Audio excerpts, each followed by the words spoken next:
Dikaladi Anabachinna Ananta Chinmatra Murtaye Swanubhuti Ekamanaya Namah Shantaya Tejase. I salute the Supreme Brahman, the one who is beyond all qualities, who is tranquil and beyond all limitations, who is the embodiment of infinite consciousness and can be known only through one's own experience. This is in 4 lines, so beautifully, the whole Advaitic Vedanta has been depicted over here. That it is beyond everything, all qualities. There are only 3 qualities, Sattva, Raja and Tama. These are the 3 qualities. And with these 3 qualities, everything is formulating. Sometimes good, sometimes mixture of good and bad, and sometimes bad. The whole creation is that only. So it is beyond that. But these qualities have come from it. And we have to understand it with our own effort. So we will be discussing about that. Previously, in our last discussion, the topic was, after the Brahma Jnana, what will happen to that particular person? So is he going to behave like us, as we do, or his behavior will be completely changed? Now there are different type of opinions are there. After the Brahma Jnana, the sum of the behavior will remain as it is, as before. Because this is the past karma that is continuing, so obviously it will be like that. It will continue like that. Like someone, when walking, is looking at the left. That is his habit. Sometimes, after a few steps, looks at the left. Again, few steps, looks at the left. That way. After the Brahma Jnana, that is not going to change. That will remain. And sometimes some people, they like to make fun, cut jokes. After the Brahma Jnana, same thing will remain. As we find in Swami Vivekananda. He was a Brahma Jnani. But just like a boyish way, having the fun and like that, it didn't change. It was always there. So this is they say like that. Now the question is, then how we will understand that he is a Brahma Jnani? Then one of the great sage, he said, Brahman is the absolute knowledge. And that knowledge of oneness, not diversity, only oneness, that will be manifested to that person who has realized Brahman. If someone says, I am a Brahma Jnani, I have realized Brahman, but at the same time differentiates that this is my people, they are not, and this is my language, that is not, then he is not a Brahma Jnani. He cannot be. The knowledge of one will be there, first. Second, no desire to have anything of this world. Because he knows this world is not existing at all. That is the Brahma Jnana. So if still he is thinking that I should accumulate money, I should have this, I should have that, then he is not a Brahma Jnani, even if he is claiming like that. So the criteria, the yardsticks are very clear. You cannot simply declare, or maybe your followers will declare, he is a Brahma Jnani, he is a Brahma Jnani. And no doctor can check whether he is a Brahma Jnani or not. Then maybe in future they will find out a gun like that. Nowadays, wherever you go, they will shoot like this. Oh, okay, your temperature is all right, go in. So like that, oh, you're a Brahmagyani. Okay, you go to that side. So it may be, I do not know, but the feeling, I don't want anything of this world. You know, in the life of Bhagavan Sri Ramakrishna, when the great debate was going on, whether he is avatara or not, that is a great thing. Is he an avatara or just ordinary person behaving like that, acting like that? When that was going on, all the great scholars were debating. He was completely tension-free, nothing like, and he was going on asking when they are going to complete it. Anything, they let them declare, because I know who am I. So let them declare whatever way whether they accept it or not, it doesn't matter. Because he never wanted anything of this world. So this is the thing. They never care for this world. So these are the Brahmagyanis. But at the same time, after that knowledge, then beautifully it is saying like this: suppose you have seen a snake on a rope. It was a twilight, it was the evening. You couldn't notice properly. So you saw a rope and you thought that is a snake, and you became afraid. And your heartbeat, naturally, all those expressions of fear was there. Then someone brought the torch and showed it and said, oh, this is only a rope, not a snake. Fear gone, but the heartbeat is going on. Because that fear, it was already there, it will continue for some time.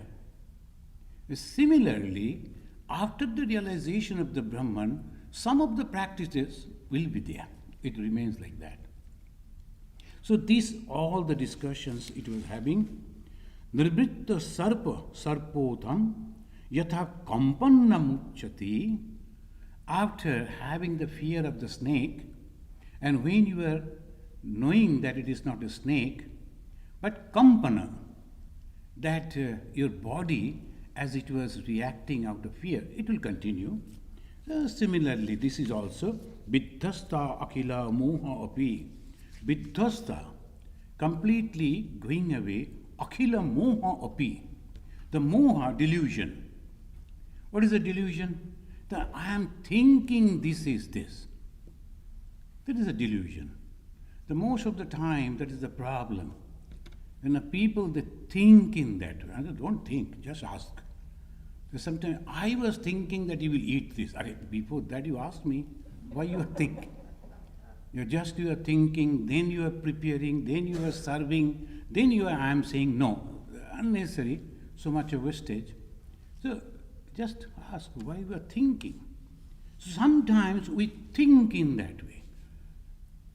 And what we think, oh, this world is so beautiful. Oh, this world is terrible. Oh, this world is mixture of good and bad. All thinking. But that viddhasta, that goes away completely. Because sometimes, as I was telling them, I don't know how many of you have had an experience of camel ride. Have any of you? Camel ride? Oh my God. It is not the camel ride is an experience. And moreover, if you are riding like a tourist, when they go, the camel is coming on a high thing, then from there you are sitting on the camel back, that is a different thing.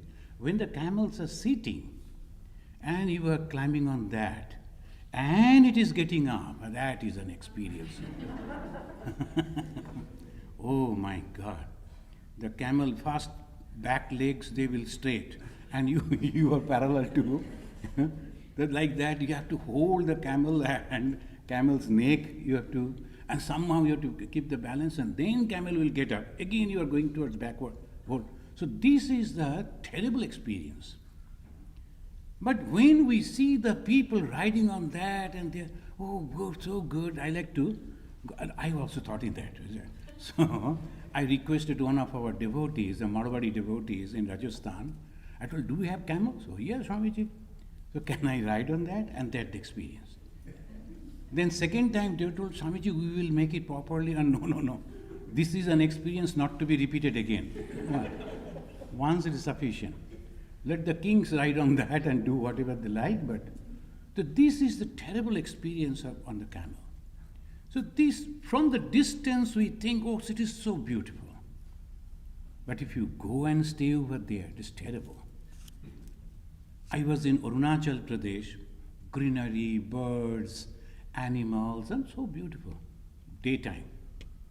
But in the night, it's so terrible. Terrible.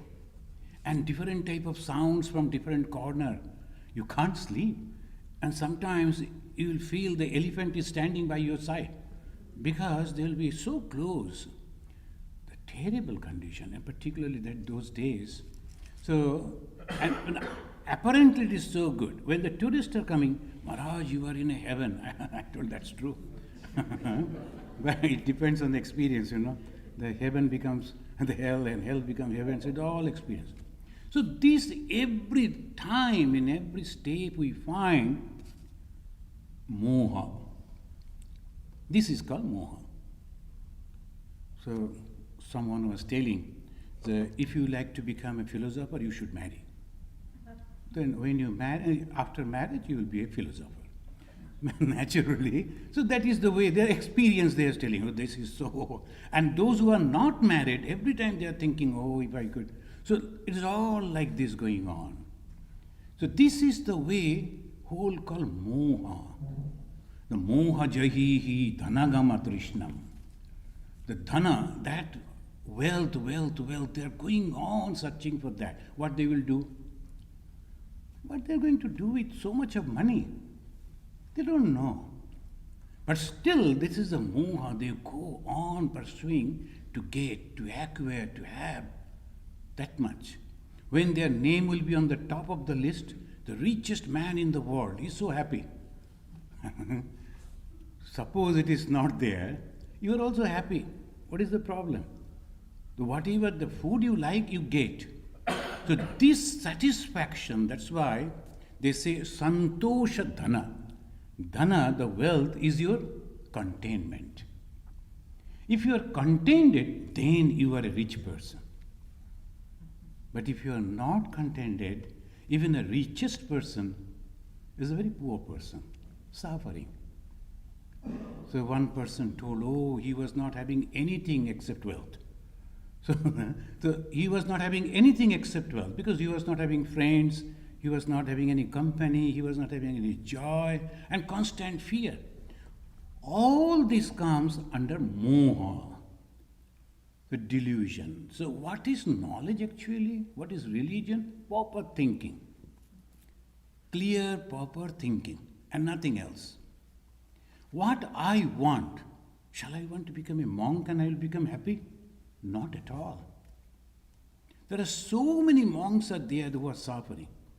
I know so many monks, then ultimately they committed suicide because they could not bear it. So many have, with the human mind only. So this is the thing that we have to keep in mind. We are thinking, oh, these people are so happy. And they are thinking, oh, these people are so happy. In the Bengali, there's a poem is there. That one side of the river is constantly telling, oh, other side is so happy those there. And there also, they're thinking, oh, this side must be very happy. Nodir epar kahe chhadiya nishas. Uparete sarvashuk amar bishas. There is bishas, the thinking. So this is the way we always, so here it says, Vittastha akhila moha api. When the complete delusion has gone, even then, as because I was in it, that some type of practices, it will be there. It continues. Then comes the question, what is this world? Now the answer will be from the point of view of the Vedanta. They say it is an illusion, illusory perception on the Brahman. Not that something is not there. There's another school of Buddhism, they say, Shunnam, there is nothing. Then there is a controversy, then the argument will be against. If there is nothing, how the something has come. Something cannot come out of nothing. There must be something. Now I am afraid of snake. So I have an imagination of snake, otherwise how I will know? One of our Swamiji, he replied a wonderful question. In Bombay, a talk was going on. We were brahmacharis, the novices. The one gentleman got up and said, I don't believe in God. God cannot be. Then immediately, I was wondering how he is going to react. Immediately he said, I bow down to you. You are the only person who has seen God. No, I don't believe in God. That is why. Because if you have not seen God, how you are so confident that there is no God? You must have idea about God. You have seen God. As I am confident that in this hall there is no cow, there is no horse, there is no elephant, because I have clear idea about horse, cow, elephant. You must be having the clear idea and realization of God. So I bow down to you. He became frustrated. No, I was going to... Anyway, sit down. So this is the way, when we say that it is not there, you are actually accepting it. And that is all way of argument, the fallacy and all that, it goes in that way. And it says, what is this world? Illusory thing reflected on the Brahman. Something is there. And what is that something? Consciousness. When the consciousness is there, on the wall of consciousness, I am going on imagining. When I was young, I used to lie on my back whenever I got a chance, in the open field or on the terrace of the house. I used to look at the sky and I used to imagine all these clouds are moving. Oh, it is a tiger, it is an elephant. Oh, they are coming together, they will be fighting. Like that imagination, hours together. That was a wonderful game for me. I used to imagine so many things are happening. Nothing is happening, only the clouds. But I saw on that sky, there is no conception of sky actually. Just we are thinking there is something. And on that we can see the clouds. And the clouds are moving. And I am imagining. Now after reading the Vedanta, we understood that whole world that I see, I am imagining. I am imagining that he is my friend, he is my enemy, he is my this, he is my that. All imagination. But this moment we won't be able to accept it. Because this is a realization, experience. When you realize, then you understand it. When you don't, it is very difficult to understand that. So this called that what is this world? Illusory perception on Brahman. And Brahman is nothing but consciousness. Again and again, Vasistha here. But this conversation is going on not between Vasistha and Rama. This particular chapter that we are reading, Vasistha is a student at time and he is studying under Lord Shiva. Not the mythological Lord, it is a real Guru, Shiva the Guru. And that Lord Shiva is teaching Vasistha. Now, what is this bondage? Accepting this creation as true and eternal and being attached to that. This is the bondage. So 2-3 things we must remember. What is this world? It is an imagination on consciousness. Whatever you like, you can imagine in that way. And what is this bondage? Whatever I am imagining, I am thinking that is true. And that is eternal. And I am sticking to that, holding to that. That is called bondage. Otherwise, there is no bondage at all. And what is liberation? Clear knowledge about the temporariness of this world and not getting attached to this. Clear knowledge, that's all. Now 2-3 brothers, they were fighting for their parental home. And everyone was complaining to me because I knew them. See, he is not, I love him so much, but now he is behaving in this way, and going on. Now, two of them passed away, and their children are also not there. And the last one, he is sick. Who is going to have that building? But they thought. The other day I was telling what you are going to do with that. No, Swamiji, my brothers are not there. I am also on the same condition. Any day I can die. Children are not interested. Well, whatever happened. So this is the way at one time we are imagining, without that I cannot survive, I must have, this is my right and all that. But afterwards we find it is of no use. Every time it is happening in our own life, but we are not understanding it. And we are thinking, next thing, oh, that is important. Next thing, that is important. We are going on, imagining, and going on running after that. Then at the fag end of my life, when I am lying down and ready to leave the last breath, then what thought comes? I have not done anything. So many other things are left. So what is religion? It makes you aware about that particular moment. If you become a Rabindranath and realize, then he will say, last moment he will say, Maranare tuhu mama shyama shaman. Oh, my death, you are so lovable like my God, the Shyama, the Krishna. I like you so much. I'm not at all afraid because I know that I'm not going anywhere. I'm only changing the body, that's all. So this is the ultimate truth of the religion, fearlessness. And why? Because I don't have any desire. Whatever I wanted, everything I have done complete, now I am free. And that is why they say, Swadharma.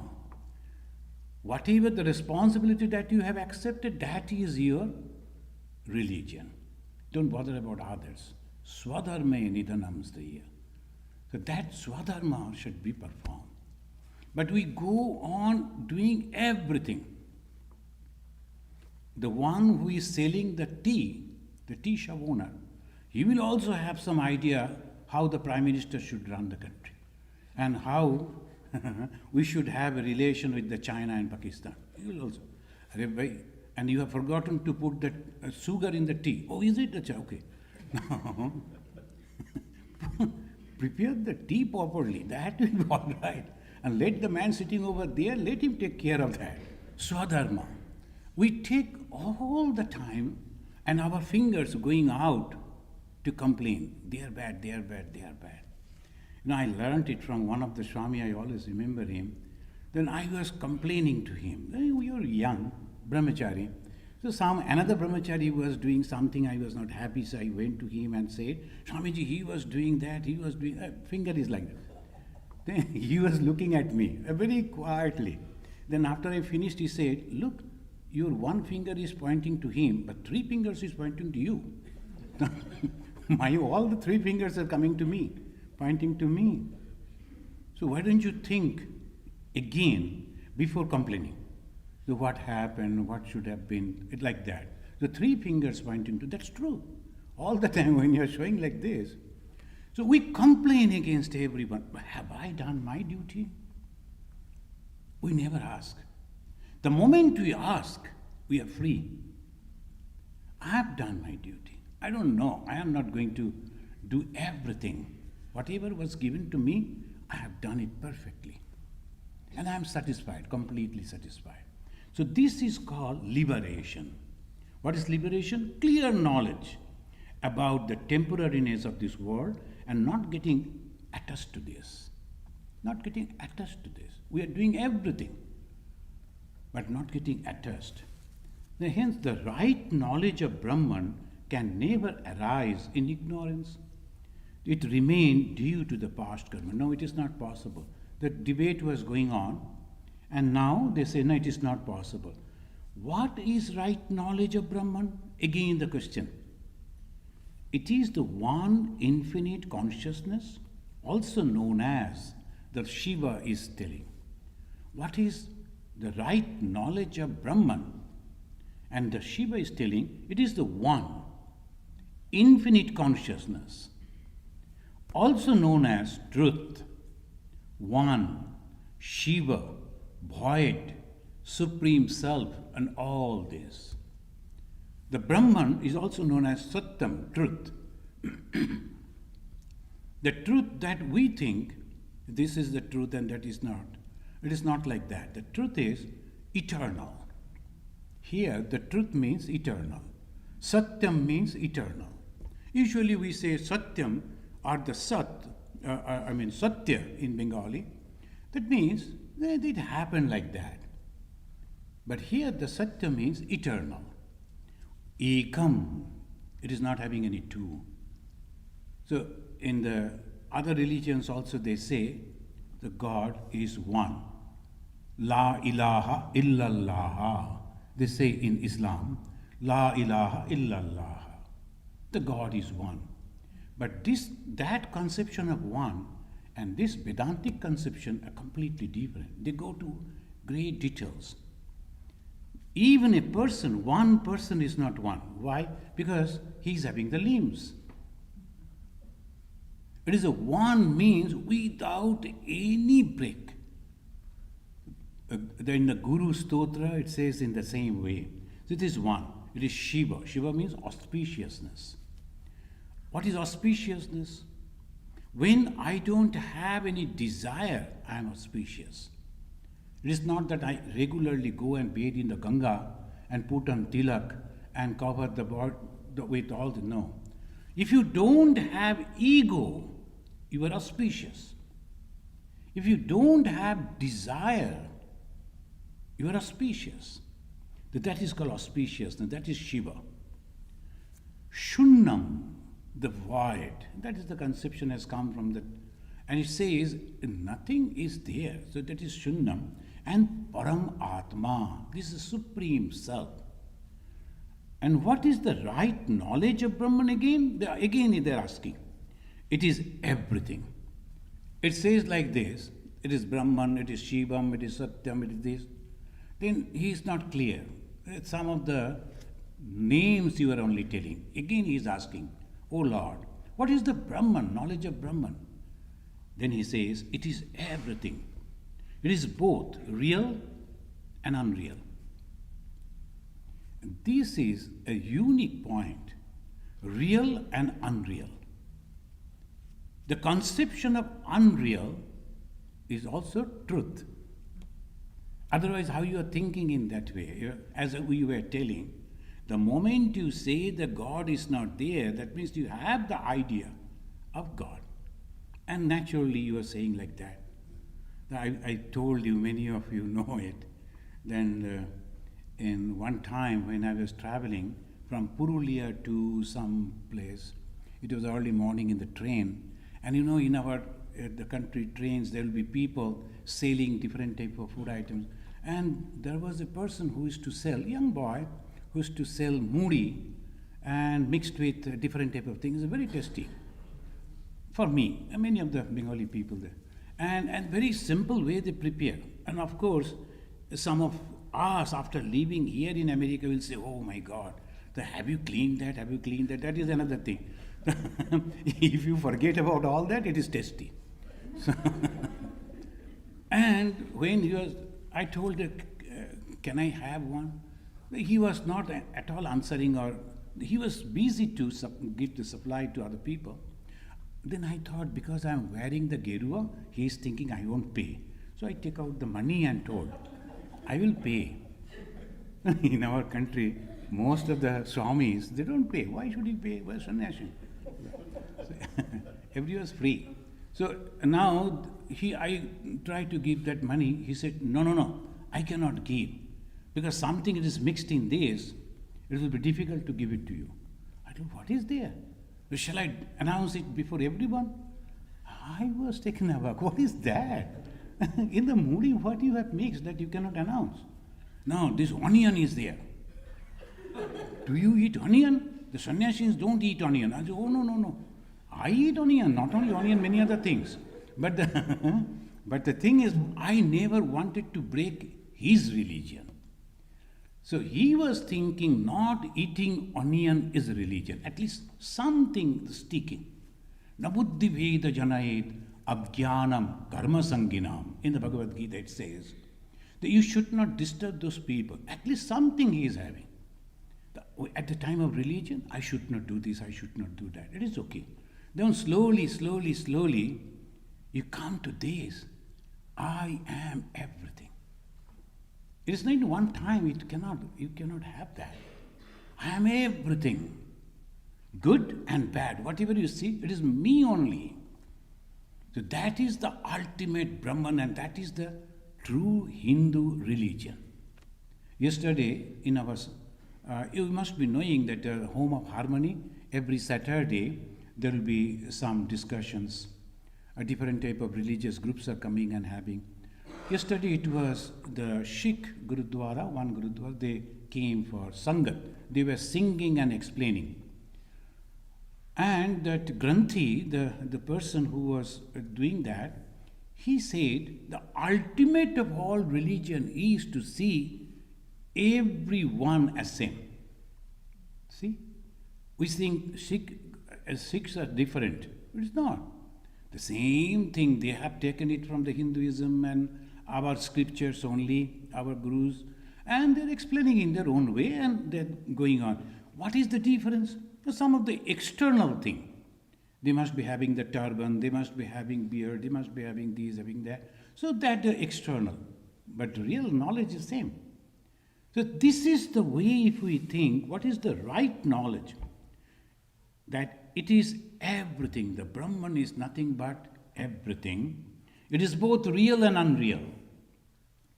Then I quoted from one person, he is mentioning, manifest consciousness is the universe. Unmanifest universe is consciousness. A very nice way he is putting. The manifest consciousness is this universe. And unmanifest consciousness, unmanifest universe is the consciousness. Now, when we are sleeping and going into deep sleep, where we are not even seeing the dreams, consciousness. So, unmanifest universe, there is nothing is there. In the deep sleep, when you not even you are dreaming, then what is there? Only pure consciousness.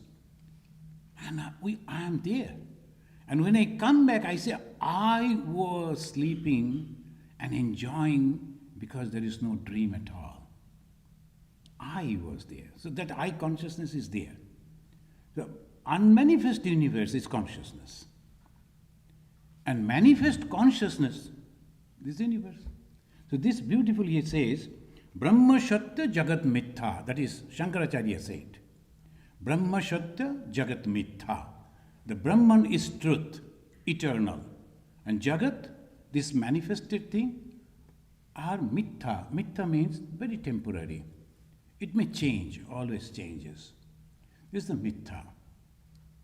So this is the way we have to, when you come to America, they're so courteous people here.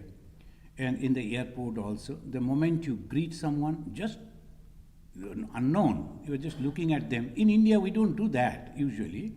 And we are very friendly type. We always develop with a relation. Dada, Mashima, like that we say. Here they don't do that, but they greet with a very wonderful smile. They will look at you and they will smile. But that is very temporary. If you try to continue with that smile, it will be difficult. So I had a bad experience. Then I went into the office with the Vivekananda and that I was very new. The lady in the counter, she smiled and, hi, how is the day? How are you? I thought she wants to talk to me. So I went. Then I told, what happened? Vivekananda told me that much. That is greeting. You need not to continue. So that is so temporary. The world is very temporary. Not that smiling means It is truly there. And sometimes they will say, truly I love you. That means it is true. It's okay. Before whatever they said, it is not true. So it goes on in this way. So this is, everything is so temporary. Brahma Satya, but Jagat Mithya. The manifestation that you see is temporary. But that manifestation came from what? That is truth. That never changes. That is there. But another step is there. Bhagavan Sri Ramakrishna takes us to that height. And we find over here the Shiva, the Lord Shiva, is teaching the same truth to Vasistha, to when he was a student. Brahma Satya, Jagat Satya. Jagat Brahme Pratisthita. That is the words of Bhagavan Sri Ramakrishna. This Brahman is truth. And this world, the universe that you see, that is also true. But this Jagat, this manifested thing, are now based on the consciousness. Brahman is consciousness, all-pervading consciousness. And this manifestation that you see is also the same, but based on that consciousness. On the basis of this is called Vijnana Drishti. The Jnana Drishti, Brahma Satya, Jagat Mithya. That this is the consciousness, that is the truth, that is the eternal, that is existing. And other things that you see are all temporary. I saw my grandfather when I was a very small boy. Then when I grew up, I didn't find him. Where is he? He passed away. Grandmother passed away. Then after some time, father, mother, everyone. Slowly, until everyone whom I knew are all passing away. And I was having so wonderful relation with them. Now what will happen? So, Satya and Mithya, both are there. Mithya means temporary. So this is truth. But Sri Ramakrishna says, but this Jagat is also true because it is a manifestation of the same consciousness. On the basis of this, Swami Vivekananda, he said that if you are worshipping the beings, you are worshipping the God. Jibe prem kare jai jan. Prem means the worshipping with all great devotion. When you are doing that, you are actually worshipping the Supreme God. Because they are also manifestation of the same. They don't know it, but I know. My behavior should be accordingly. I know them. And that is called the supreme knowledge. So when a man is having the dharma or the religion or the jnana, the religious realization, will he become like a stone? Oh, this world is temporary, let them die, let them suffer, I don't bother. Most of the people, they do like that, and that is a mistake. Great mistake, because they have not realized truly. The moment you realize, naturally you feel for them. And that is why Swami Vivekananda, it is not emotional, it is all realization. He said, the poor, the oppressed, the downtrodden, the illiterate, they are my gods and goddesses. Where from? This knowledge. Then supreme knowledge. Brahman is truth. This Jagat that you see, it is also truth. And this Jagat is now on this world. But this Jagat that you see is constantly changing. So naturally you should not be attached to this. But we should not say that it is not there at all. Sometimes some of the religions, some of the people, truth is there, but the way they express, the whole world is nothing but misery. That's true. But for whom? Who has understood it, realized it. But if you impose that on each and every one, it is a great mistake. That mistake was done when Buddhism came. This whole world is so temporary and all full of suffering. And people started thinking, oh, is it? Then what should we do? Give up everything and become a monk. And I was not thinking in that way, but still, they all in thousands, they became monks and nuns. And that actually ruined the whole society. The society has a structure. That's why Swami Vivekananda very wonderfully said, we never travel from wrong to truth, from lower truth to higher truth. We are traveling from lower truth to higher truth. This very moment I think this is my duty and I should do it. You must do that. That is your religion. And after that, after the experience, you say, no, it is not. So let me do something else. That is where you must go. So Brahma Satya, Jagat Satya, on the basis of that is a Vijnana Drishti. We must react to the world. Otherwise, we become the stone-like. Hundreds and thousands of years, millions of Hindu monks, they misinterpreted this teaching. And they were born, they grew up, they were taking the support from the society, the food, the clothing, and everything. In exchange, they said, Jagat Mithya. What is it? If the Jagat is Mithya, it is not there, then why you go for begging?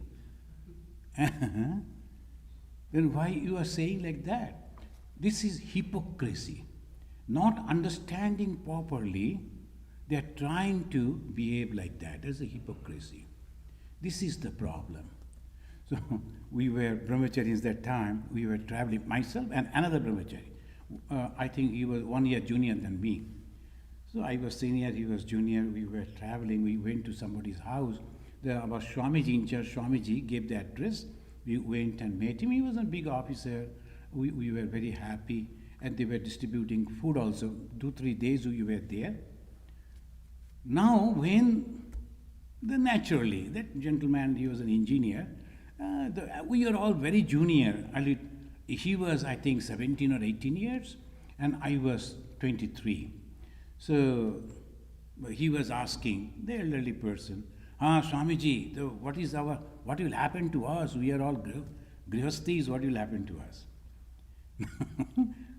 This boy, he just started reading the Bhagavad Gita and heard some of the lectures. He started telling him, oh, you people have married and you are not practicing this, you will have this suffering, that suffering. I was going on touching him. We are eating now. If they take out the plate, what will happen? Impractical. Sometimes it is true. And that's why he was a very intelligent boy. He stood second in class 11, class 12 examination in the board exam in Bengal. So he was a very intelligent boy. But, the faster he is becoming, so he's like that. Another brahmachari in Bangalore. So I was traveling and just walking, and the brahmachari was in front of me. Then one lady came. And she was telling, elderly lady with a young girl, and she said, Swamiji, please bless her, she is going to be married. This boy said, after marriage you have suffered so much, again you are putting this girl into that? Then she told her, what is it? She was confused. Then I was next. So, Swamiji, why? And we don't know much actually, we are young. So you better go to the in-charge Swamiji. He is elderly and experienced. So this experience is also necessary. Only the knowledge that creates problem. This is the way we have to observe the life of Bhagavan Sri Ramakrishna. Brahma Satya, Jagat Mithya, that is true. But that is for Shankaracharya. That is for Shankaracharya, not for all of us. So how we should behave? Brahma Satya, Jagat also Satya. This is also true. And whoever comes before us, we should worship them. And we should be thankful because everything you people are giving to us so that we can sit and meditate. That we have forgotten. Those who have renounced, we have forgotten that everything is coming from you only. So when we first got the sannyasa, we went to one of the senior Swamiji, vice president, to him, Bhuteshanandaji Maharaj. He was that vice president. Then he was telling, Maharaj, now we have become sannyasi, Jagat Guru, isn't it? He said, to some extent. Then we should not touch the feet of anyone, isn't Maharaj? And to some extent, he was telling, korte ho paro. Then he said, Acha, what will happen if my parents come? Shall I not touch the feet of my mother? Then he said, oh, you have already become sannyasi. I am trying to become a sannyasi. Maharaj is telling, if I find my mother, I will lie down at her feet, because I have not become sannyasi yet. And you have already become a sannyasi that you don't. So this is the way they used to teach us. What sannyasi? We have to remember our parents, how much they have given to us, how much they have sacrificed for us. How can we forget it? We should pray for them. So this is called Brahma Satya, Jagat Satya. That we have to understand these two truths. Otherwise, our life cannot be enlightened. And it will be constantly, we are thinking, Jagat Mithya, and we should behave like that, and we have not realized it. So this is a great teaching. The Vasistha then learned this knowledge from the Lord Shiva, who taught this knowledge in 3 steps. Now here it says like this.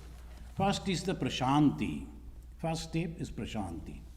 In the Prashanti, through practices, when the mind is totally under control, and the thought of the worldly objects cease to rise, then it goes in a state like deep sleep.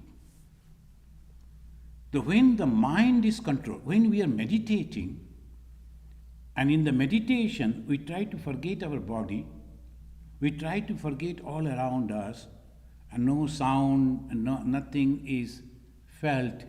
So slowly we are in deep sleep, they say, as if. But it is in consciousness. So there is no modification. Mind is nothing but modification. There is no modification, but it is having in this way the state like the deep sleep. That is the first step. Second stage, consciousness without mind transcends the 3 states, and it goes to the 4th. What are the 3 states? Jagrat, Swapna, Sushupti. The waking state, then sleeping stage, and deep sleep stage. It goes beyond that. That is called the 2nd state. And that is the Samadhi. But there is a 3rd one. It goes even beyond the Turiya. Turiya means the 4th stage. This state goes beyond the term Brahman. Even beyond the term Brahman. Because we have a conception of Brahman. What is Brahman? Satchidananda Sarupa. It is existence, it is knowledge, it is bliss. But you are explaining, na? The moment you can explain, that means it is becoming limited. You are explaining it, whatever way. You are trying to give a conception about it. Immediately it is becoming. So friends, it is so vast and so subtle knowledge. And that is why it says, no one can help you. You have to help yourself. So when we go and worship a cow or a stone or a river or a tree, we are Hindu. Of course we are Hindu. And that Hindu goes up and up and up and up, and ultimately he comes and says, even the Brahman that you say, Satchidananda Sarupa, I am beyond that. And 3rd stage, the Shiva is telling, it is Turiya Atita. Turiya is the 4th stage, Atita. In Vedanta, they say Jagrat, then we are awakened, and that time body, mind, and all life is all there. Then Swapna, then body is absent, but the mind is active, and I am seeing the dream. Then Susupti, there is no body, there is no mind, but only consciousness, the 3rd stage.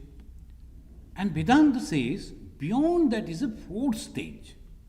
That's called Turiya. And they say Chaturtham. Chaturtham means the 4th one. So one lady called me, Swamiji, I have a baby son. Can you please give a name? And I was reading this. I told, you can keep his name Chaturtham. Oh, no, this is the first one. Okay. Okay. So I'm so sorry. So I was thinking the Chaturtham, then before explaining, she told, no, this is the first issue. I said, okay, no problem. The Prathamam, so that's okay. He's the first one. So this Chaturtham is a stage where it goes beyond this. But they say, the Shiva is telling, even beyond the Chaturtha. The Chaturtha means, that here we have to understand, a little, the subtlety is there. Chaturtha, even Chaturtha, we have a conception. Chaturtha means beyond the body, beyond the mind, beyond this is the consciousness. And it goes beyond the Chaturtha. You cannot explain about it. So this is called beyond Chaturtha. In Bhagavad Gita, they also, the same thing, it says, Purusha Uttama. It goes beyond the Purusha. Purusha Uttama. They have used this terminology, Purusha Uttama. Purusha means consciousness which is residing inside every being. It is not the male or female. The consciousness that resides in every being, we call it prana. So that is the Purusha. And that Purusha, Uttama, beyond that. Here it also says, Turiya Atita, even the fourth stage, beyond that stage. It is energy of this consciousness, the Lord Shiva said, is able to create the entire universe and also reduce everything to ashes, to void. That is the energy. It can create, it can take back the whole thing. Then the Vasistha is asking, O Lord, can you please tell me, explain, what is this energy? And what is their power? And what is the activity of the energy? Now, this conception, something which is beyond our conception. And that something which is beyond has the energy which is working. So it is not that. The energy that produced from there, it is working from that. So this same conception you will find in the Tantra. This is the pure Vedanta. Vishishta, our Yoga Vasistha is a pure Advaita. But in Tantra also you will find the same conception. And they explain in a more lucid way so the ordinary people can understand. They say Paramashiva. The Paramashiva, mostly we have not seen. If you find any, you can type, maybe the Google, all-knowing Google can give you. What is a Paramashiva? Paramashiva is a completely dead, pale figure. And on the Paramashiva is Sadashiva. And we know that Sadashiva. The Sadashiva is the white, lying down, lying on his back, but the eyes are open. And then the Kali standing on Sadashiva. The Paramashiva, Sadashiva, then Kali. The Paramashiva is that stage where it is mentioning over here, Turiya Atita, beyond the Turiya. And Sadashiva is Brahman. And from Sadashiva, all this creation that is manifesting as a Kali, and here it is Maya. So only terminologies are different, but the same knowledge in everything. In the Bhakti Sutra, you will find it is the Lord, all-pervading, Vishnu. Vishnu is not working. Vishnu has created Brahma, and Brahma is working. And Brahma, how he is working? Imagination. He is imagining. This should be there, this should be there. All imagining. How he could imagine? Because the God has given him all knowledge, the Veda. I cannot imagine anything about which I don't have any conception. Unless and until I have the conception that there is an elephant, there is the camel, there is this, there is that. In the dream I may see that the camel head on elephant body, I can see that, but I am having the conception of elephant and the camel both. Then only it is possible. But if I am not having any conception, how I will create? So this is also the three layers. And here it says the energy, the term that is used, energy. And he is asking, "Oh Lord, can you please tell me how the energies are working?" We will study that. In our next class we will discuss about that. So up to this today, and if there is any question, then we'll try to. So the first question is from Devashish. She is asking, when we take God's name during the time of performing any action, does it not prevent us from doing which is wrong, and if somebody is putting us in trouble? So when we take God's name during some action, will it stop us from doing something wrong? Of course. Oh, that is a good question. If I am going to do something wrong, but taking the name of God, that means you don't have any idea about God. In the olden days, and now also I don't know, the dacoits in the villages, they used to worship goddess Kali and to go to plunder here and there. And they were thinking goddess Kali is the conception of Shakti, so we will get the Shakti and they will go. That is their conception, but it has nothing to do with the Kali. But if you are truly believing that God is nothing but love and unselfishness, what is God actually? If we ask the people, it's so difficult to explain. We say God, and for God, thousands of millions of people have already been killed. And maybe in future, God forbid, in the name of God, but we do not know what is God. God is nothing but love, Love, and unselfishness. So then, when you are taking the name of God, how can you do something bad? No, it is not possible. So obviously, you will be controlled. I am taking the name of God, how can I be? So why the sannyasis, they all the time put on the dress? It is a reminder. I am a monk. I have left the hearth and home. I am not supposed to do this, I am not supposed to do that. Constant reminder. One of our Swamiji, he passed away recently. The Ramakrishna Mission Swamis are all the time jovial. And he used to ask, "Hey, why your color is this? What is..." "Maharaj, yours is also that." "But why?" So then he will be confused. Why means this is a tradition. No, this is not a tradition. This is to remind that we are renouncer. We have renounced everything. The religion begins with renunciation. Religion begins with giving up. But if the religion begins with grabbing, that is no religion. It cannot be. So that is the basic conception. The Hinduism means completely giving up. Sab chode, sab pawe. In Hindi they say. If you give up everything, then only you will get everything. Jahan Ram, tahan nahi kaam. Where is Rama, there cannot have the desire. Jahan kaam, wahan nahi Ram. You won't get God. So this is when we are taking the name of God, we cannot do anything wrong. That is not good. But another, I just remind, we were in Advaita Ashram and we used to send the books, packets of books to different places. And they used to, they call it cart pooler. The thela wala cart pullers. I don't know, still it is there or not. But the long wooden carts were there, 2-3 people they used to pull, and the poor people, they used to get money. But every time they're coming back, they used to charge extra 15 rupee. In those days, and the before 19, in 70s, 80s, the 15 rupee extra. So why extra? There is no bill.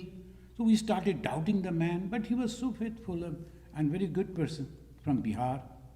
Then one day he said that there is a Babu as an officer.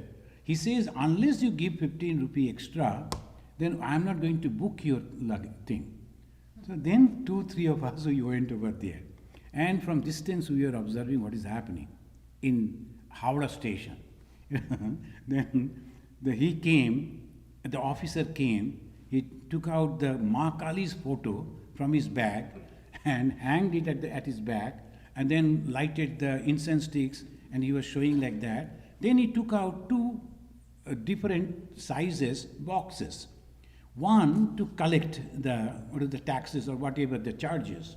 Another, the 15 rupee extra that we can say the goosh, that is, you have to give that extra. Otherwise, they won't book it. 15 rupee you have to put first. Then only the other things will start. Then when he was doing one of our brahmachari event, he had a very heavy voice and he told, just now you worship Mother Kali and doing wrong thing just before her. So what will happen to your children? And he became so afraid. Oh, you are from Ramakrishna Mission? Just tell me. I will never charge any extra from you. Not from Ramakrishna Mission, but you should not do it because whatever the extra money we think that we are collecting, it is never helping. And that will put you in trouble, always. So we have to have that type of conception and you will get the blessings of God for sure. So next.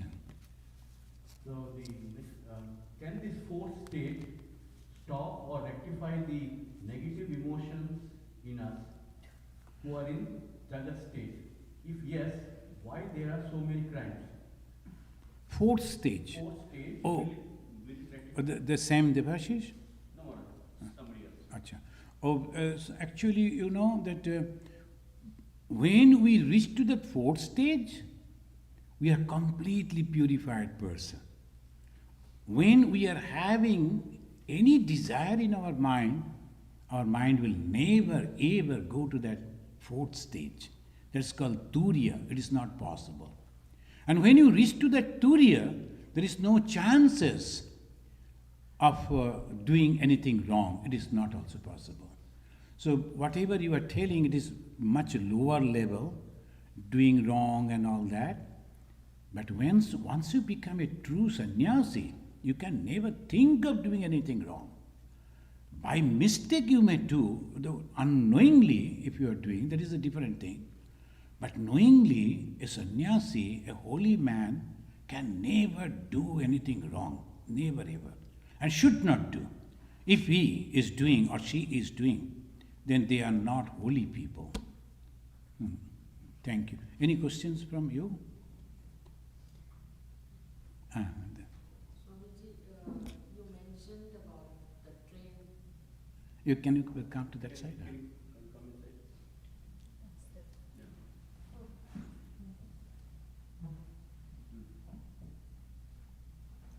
You mentioned about the train journey you were taking and the eating of onions and all.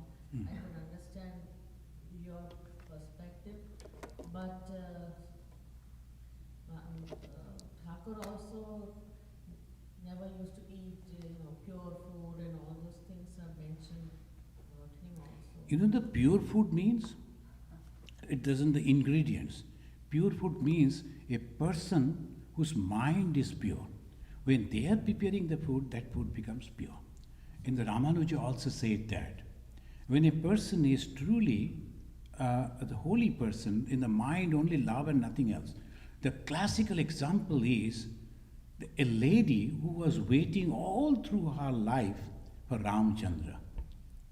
And that Shabari, though she was not of any high caste lady, Shabar means the hunters, their girl, the Shabari, when she was offering food, even after tasting whether the food is good or not, the Ramachandra, Bhagavan, he never hesitated to take that. That is called pure food.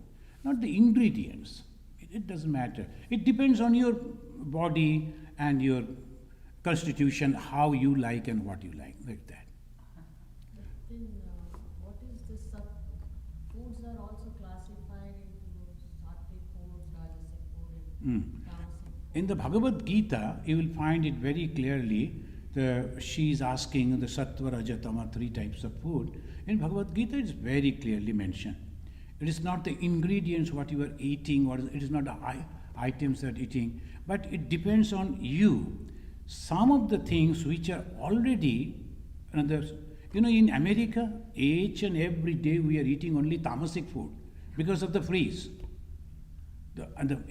What I eat, because one devotee will bring cooked food and he will keep in the what's called the freeze, and then we are taking out and warming and eating. Who will bring regular good food for me? So that is also, you can say, tamasic food and what to do. But when you are eating that, whatever it is, if you think that I'm offering to God and I'm eating, you are completely free. And moreover, you know that it is not the food that you are eating just through eat. That is not the main. Main is other five. The eye, when you see the bad things, that brings back the bad impression in the mind. That is also ahara. When we say something, the bad thing, and criticize someone, or say some way that it is damaging his or her life, that is also the bad ahara. So it is not only food. But if you feel that without onion you are feeling purity, good for you, no problem. Yes, ma'am.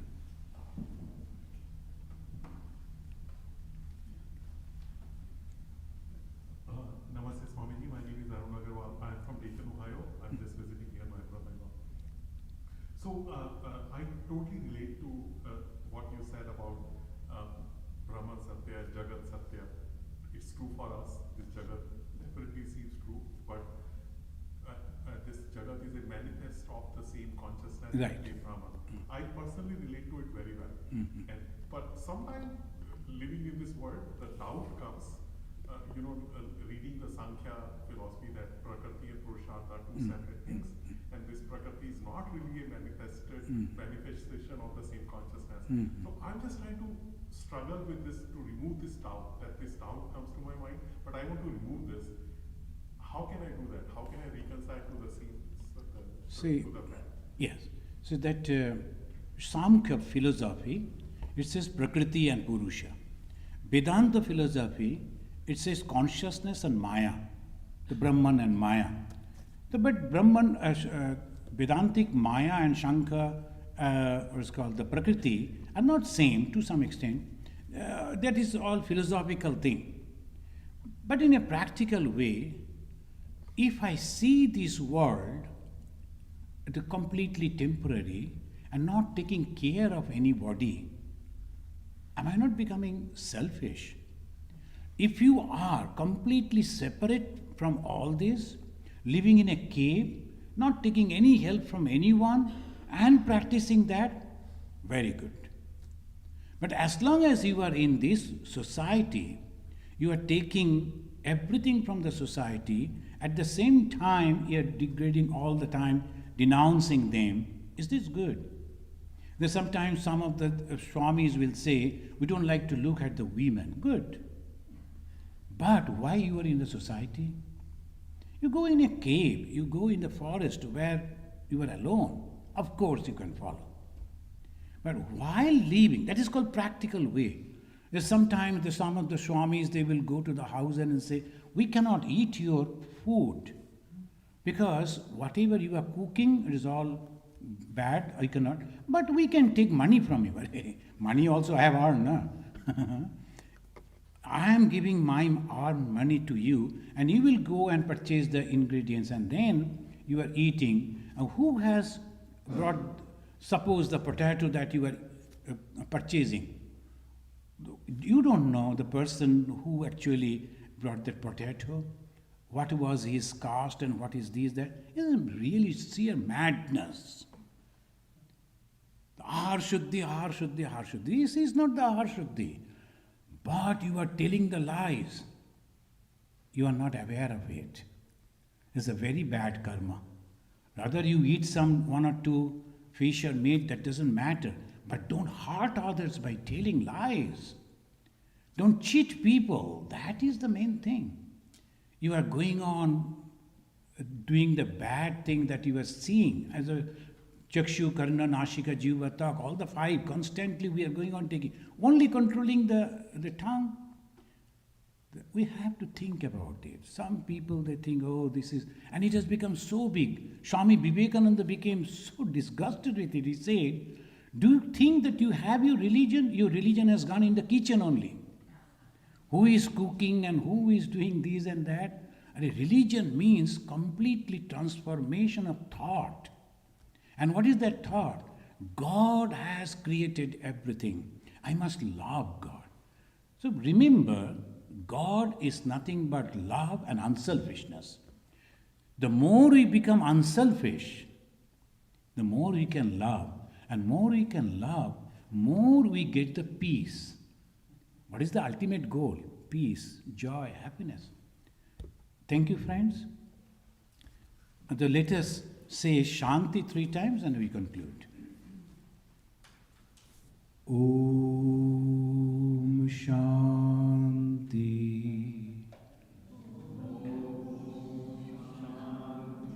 Shanti. Shanti. Harihi Om. Tat Sat.